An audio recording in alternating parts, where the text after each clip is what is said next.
Hey everybody, it's Casual Boobs coming at you with another video, and today we're going to cover the Emil 2, the Tier 9 Swedish heavy tank on the tech tree. And sorry about the tardiness on this one. It's taking a little bit longer to produce this one because I've been a little more wrapped up with streaming on Twitch. So if you're seeing this and you don't know, Boops streams on Twitch. Go check that out. I'll have a link in the description. Anyways, so on to the ML2. We'll just quickly cover the stats and we'll get into the gameplay here. Basically, the ML2 when it was first released was a substantially different beast than it is right now. And the Wargaming changed it, I think, for the better, honestly. They've changed some things. Not everything is better about it than it was before, but I think overall the entire package has been buffed, right? So what we're looking at here is basically a 440 average damage gun and a 3-round clip with 3 seconds of intra clip, right? So you got 1300 clip damage. You can just pop, pop, pop. And then you're only down for, gosh, where is it? The full drum reload, 24.5 seconds. You know, that's so you can increase that too. It's not easy because you can't get a rammer, but like you have 2600 base DPM, which is still good, and 1300 clip damage. So basically, you kind of are almost like a baby T57, right? It's like it's pretty incredible. You get the burst, but you also get the DPM, and you get some alpha damage that's respectable. Penetration's okay. Like there's a lot to like here, right? I will say that the dispersion, the final dispersion, like some of the aim stats are kind of tragic. Like they're not that very good. So definitely, I use equipment specifically to buff the everything that I can about the gun, because the gun is just it's very bad. Getting it, I mean, and I'm not saying that this is the best, but this is just the best that I've found. So I'm just trying so hard to make this gun behave, because it's all about the gun. And if you start whiffing shots in your clip, that can be the difference between like, oh, I can totally take this guy, and you go in, you miss one, and then all of a sudden he kills you while you're reloading. So it's really important, especially with autoloaders, to make sure that your gun hits what you aim at. So this is what I run equipment wise, but I'm not saying this is the best way. But anyways, so the gun takes a little bit of babying to make it behave. But if you're willing to do that, you know, you've got pretty good ammo capacity and so on. Like top speed of 56, and the power to weight is not the best, but it's, you know, it's not bad, right? So there's a little bit of mobility here. It's not super heavy levels of slow. It's probably on par with other heavies.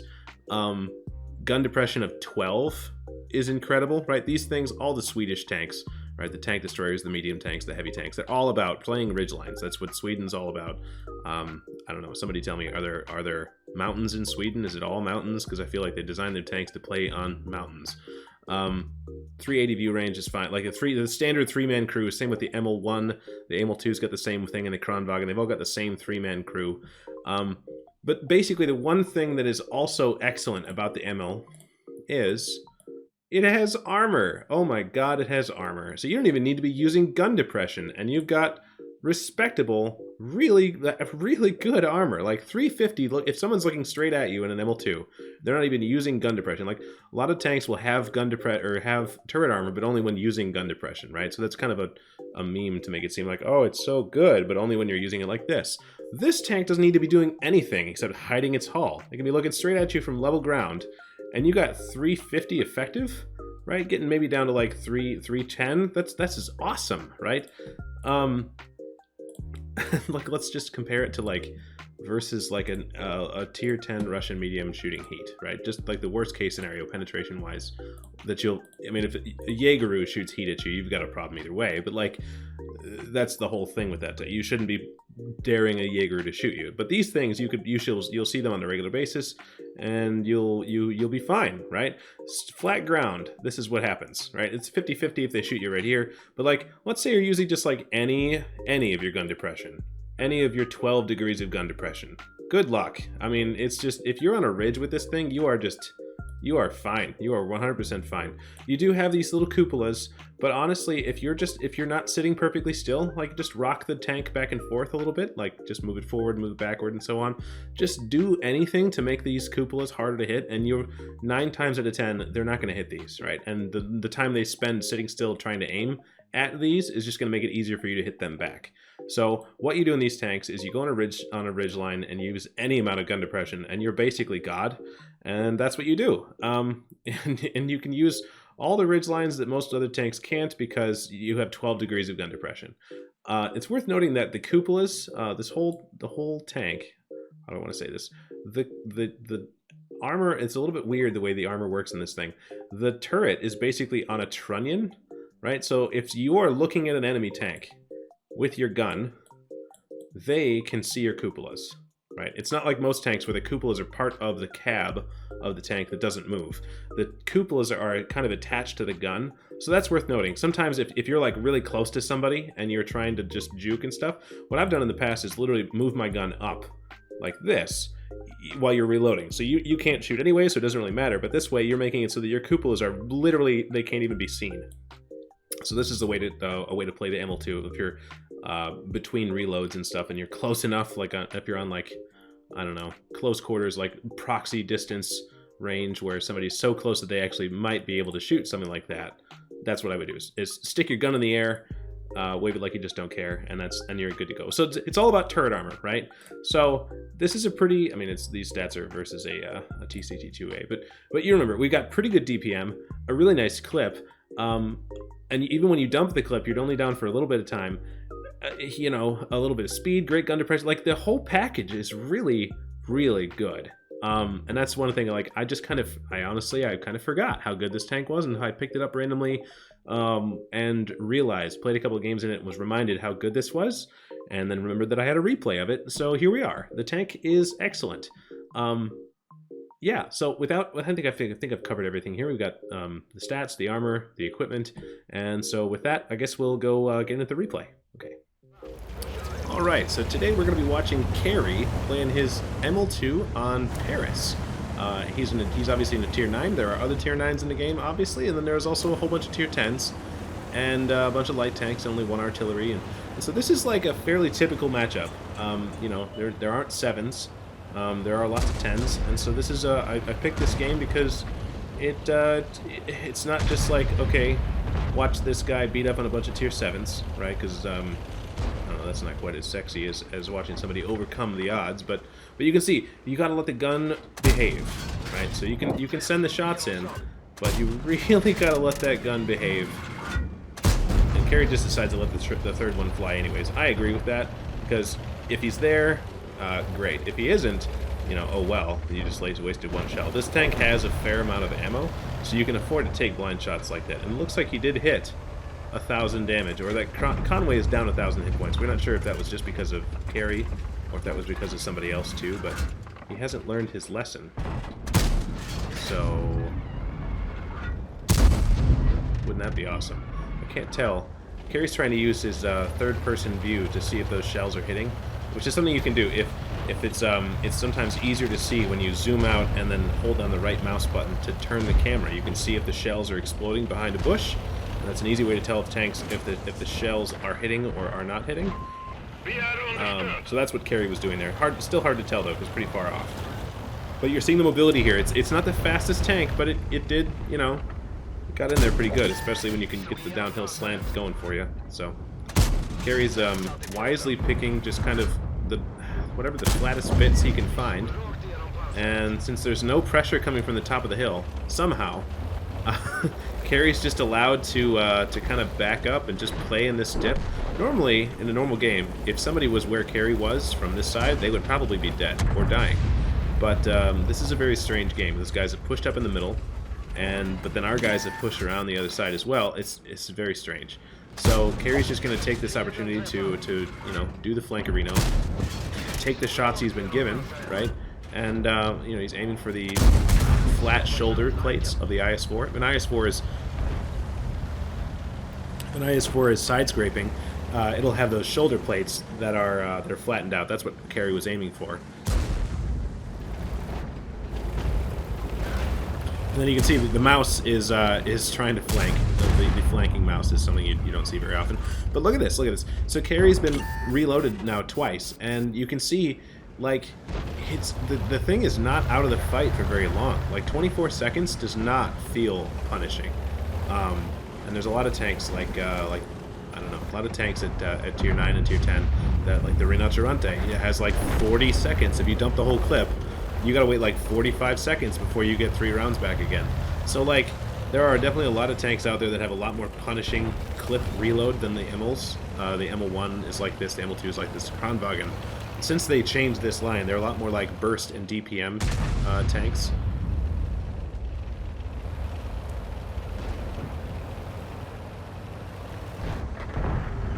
You can see Carrie is going to take advantage of the fact that this mouse appears to just want to put himself in as much of a crossfire as possible, which is a bold strategy. So, but yeah, like Carrie's able to flex around. Like if we were in a mouse, we would not be able to have flexed around to capture the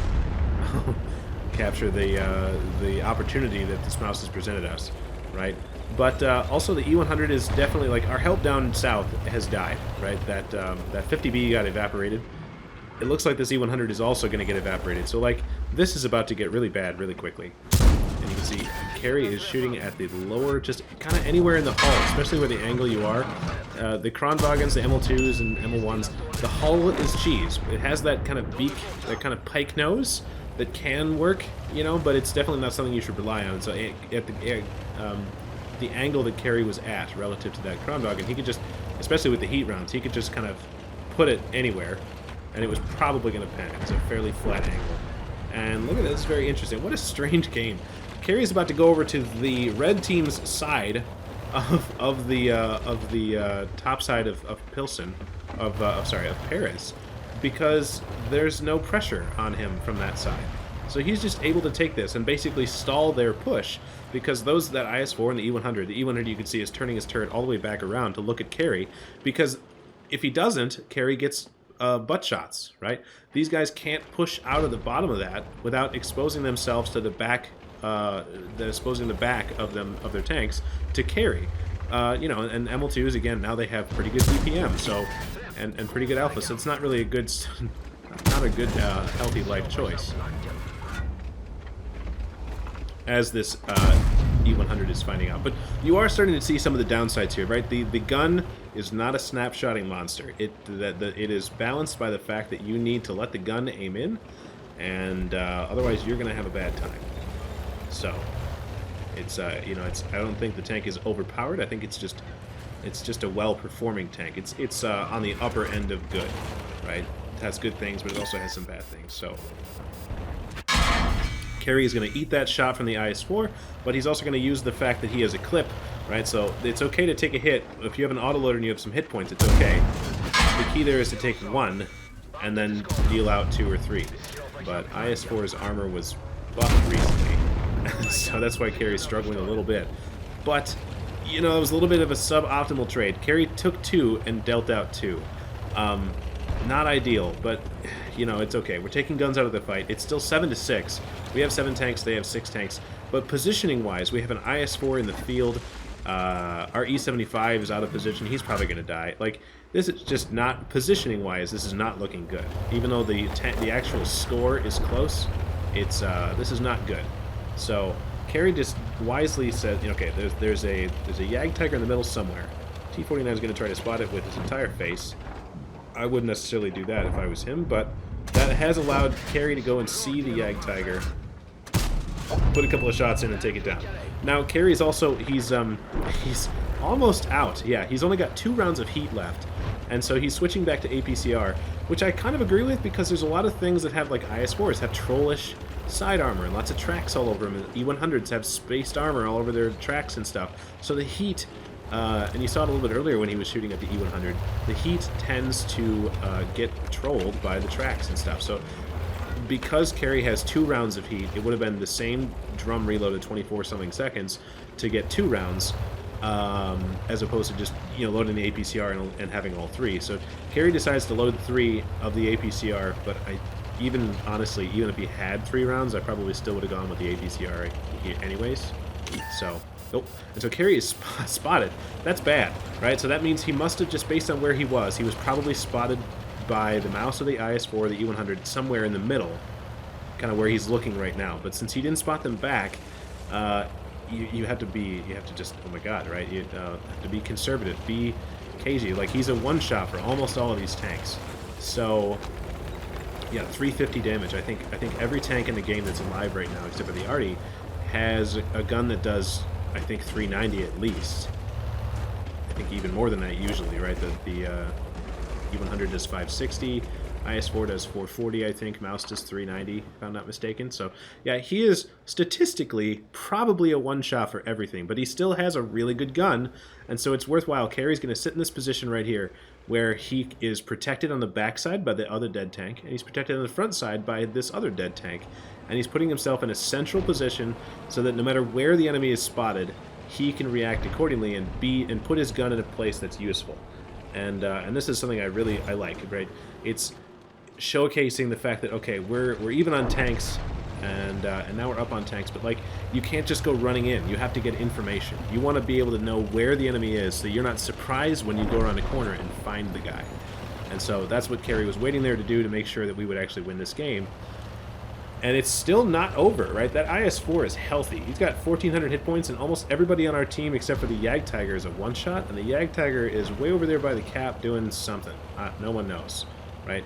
So, yeah, right. So Carry can afford to be a little more aggressive here because the STV-1 has put a bunch of shots in. And this is, again, thank God Carry loaded the APCR rounds, because those two probably would have bounced if it weren't for the... If they were shooting heat, they probably would have been absorbed by the tracks. So, good call. And what a game. I mean, the damage ticks up really fast, right? With a clip that does 1,300, it's not very hard to dump a couple clips, and before you know it, you're at 3K or something like that. So, Carry's at 4 kills and 6,700 damage that we've seen so far. He had a few shots on the Conway that were blind, and this Artie decides to give him the opportunity. Carry, I just need you to hit this. Carry, you gotta aim. You gotta aim this, Carry. And Carry gets an exact roll, right? It's a 440 average damage gun, and he shot for 440. Did not secure the kill. Carry, you gotta aim those shots. Anyways. Alright, so at the end of the game, Carry ended up securing, 4 kills, 7,600 damage. The Ace Tanker, the high caliber, and...